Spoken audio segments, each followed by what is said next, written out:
CapCut video editing software দিয়ে কিভাবে সুন্দর করে ভিডিও এডিটিং করা যায় এর 5টি গুরুত্বপূর্ণ টিপস আজকের ভিডিওতে শেয়ার করব।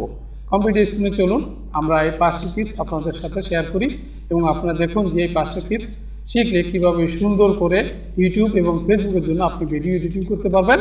আর সেই সফটওয়্যারটির নাম হচ্ছে ক্যাপকাট। আমি সফটওয়্যারটি ওপেন করলাম। ওপেন করার পরে একটি ভিডিও এখানে ওপেন করলাম। ওপেন করার পরে আমি প্রথমে যে টিপসটা শেয়ার করব তা হচ্ছে আপনি কিভাবে ক্যাপকাট সফটওয়্যার দিয়ে আপনার ভিডিওর যে কোনো ভিডিওর ব্যাকগ্রাউন্ড রিমুভ করবেন। এর জন্য আমি ভিডিওটা এখান থেকে কেটে নিলাম। কেটে এই ছোট অংশটির টুকুর আমি ব্যাকগ্রাউন্ড কালার রিমুভ করব। এটি করার জন্য এই ভিডিওর উপরে কার্সার দিয়ে ক্লিক করবেন। করার পরে এখানে কাট আউট দেখতে পাচ্ছেন, এখানে ক্লিক করে এই যে অটো কাট আউট এখানে ক্লিক করলে আপনার ভিডিওর ব্যাকগ্রাউন্ডটা এক ক্লিকে রিমুভ হয়ে যাবে এবং আপনার যে কোনো ব্যাকগ্রাউন্ড হোক না কেন সেটা এক ক্লিকে রিমুভ করতে পারবেন আপনি খুব সহজে। এরপরে আমি চলে আসবো তৃতীয় নম্বর কাজ, সেটা হচ্ছে আমরা দেখি যে ভিডিও টিউটোরিয়াল তৈরি করার সময় নিচে দিকে যে কোনো এক কোণায় আমাদের ফেসটা যে ভিডিও টিউটোরিয়ালটা থাকে স্ক্রিনটা কম্পিউটার স্ক্রিনটা থাকে এবং কোণায় আমরা দেখি যে আমাদের ফেসটা ছোটো করে দেখাচ্ছে গোল করে। সেটা কীভাবে তৈরি করব সেটা হচ্ছে মাস্কিং। আবার অন্য অন্য সফটওয়্যারে আমরা দেখি যে সার্কেল নামও পরিচিত। আমরা তো আবারও ভিডিওর উপরে ক্লিক করব। ক্লিক করার পরে আমরা দেখতে পাচ্ছি কাট আউটের পাশে মার্কস। আমরা এখানে ক্লিক করার পরে এখানে অনেকগুলো অপশন আছে, স্প্লিট, তারপর হচ্ছে সার্কেল, রেক্টেঙ্গেল, তারপর হার্ট, এরপর আছে স্টার। আপনি এখানে যে স্টাইলটি ব্যবহার করতে চান সেই স্টাইলটি ব্যবহার করতে পারবেন। আমি এখান থেকে সার্কেলের উপর ক্লিক করলে দেখেন এখানে একটি সার্কেল তৈরি হয়ে যাচ্ছে। এখন আমি ভিডিওটাকে যদি ড্র্যাগ করে আমার এই যে ভিডিওটা এটার এই কোণায় যদি নিয়ে আসি তাহলে এটা সার্কেল হয়ে যাবে এবং আমরা যে ভিডিও টিউটোরিয়ালে যেভাবে ব্যবহার করি ঠিক ওরকম হয়ে যাবে।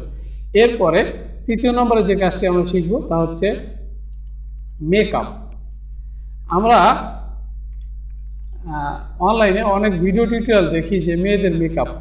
এখন ভিডিও এডিটিং সফটওয়্যার দিয়ে যে কোনো ফেসের মেকআপ করা যায়, ফেসটাকে সুন্দর করা যায়। এটা কিভাবে করব? এর পাশে দেখতে পাচ্ছেন ইনহ্যান্স, এখানে ক্লিক করবেন। ক্লিক করার পরে এখানে দেখতে পাচ্ছেন ফেস এবং এখানে দেখতে পাচ্ছেন ফেসিয়াল বিউটি। এখানে নিচের দিকে আমরা চলে আসবো, এখানে দেখেন মেকআপ।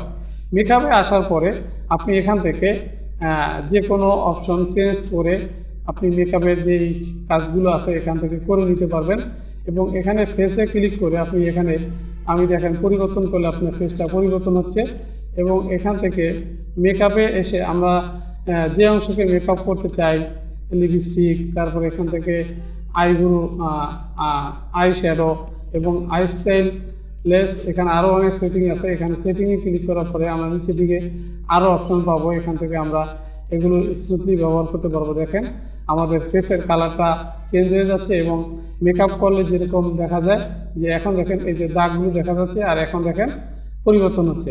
অর্থাৎ আমরা আমাদের ভিডিও এডিটিংয়ের মাধ্যমে ভিডিও সফটওয়্যার ব্যবহার করে আমরা ফেস যে মেকআপ অর্থাৎ ফেসিয়াল যে কাজগুলো সেগুলো আমরা ভিডিও এডিটিং সফটওয়্যার দিয়ে করতে পারবো, তা হচ্ছে ক্যাপকাট সফটওয়্যার দিয়ে।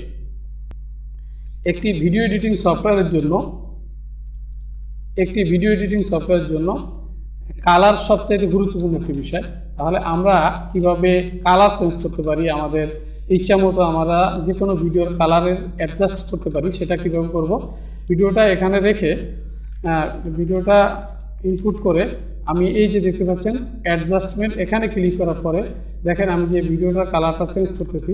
আমরা আমাদের ইচ্ছা মতো যে কোনো কালার চেঞ্জ করে আপনার যেরকম পছন্দ হয় আপনি সেরকম কালার এখান থেকে দিয়ে এটাকে ইনপুট করতে পারবেন ভিডিওটা।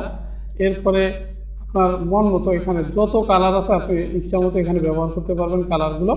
এখান থেকে আপনার কালার চেঞ্জ করে নেবেন। সো 5ম নম্বরে হচ্ছে আমরা পিছনের এক কালার, যেমন গ্রিন স্ক্রিন হতে পারে, কালো হতে পারে, সম্পূর্ণ কালারটা এক কালার, সেটাকে কীভাবে রিমুভ করা যায় সেটি করার জন্য আমরা এখানে আসবো কাট আউটে। আসার পরে এখানে দেখতে পাচ্ছেন ক্রোমা কি, এখানে ক্লিক করবো। করার পরে এখানে দেখতে পাচ্ছেন একটি কালার পিকার। এই কালার পিকারে সিলেক্ট করে আমরা যে কালারটা পিছনে সিলেক্ট করবো সেই কালারটা এবং সিলেক্ট করার সাথে সাথে কালারটা চলে যাবে। আশা করি আপনারা বুঝতে পেরেছেন যে কীভাবে ক্যাপকাট দিয়ে ভিডিও এডিটিং ক্যাপকাট দিয়ে ভিডিও এডিটিং করা যায় এমন 5টি টিপস আপনারা বুঝতে পেরেছেন। যদি বুঝতে পারেন অবশ্যই ভিডিওতে লাইক দিয়ে ভিডিওটি আপনার বন্ধুদের সাথে শেয়ার করবেন এবং আমার চ্যানেলটি সাবস্ক্রাইব করে আমাদের সাথেই থাকবেন।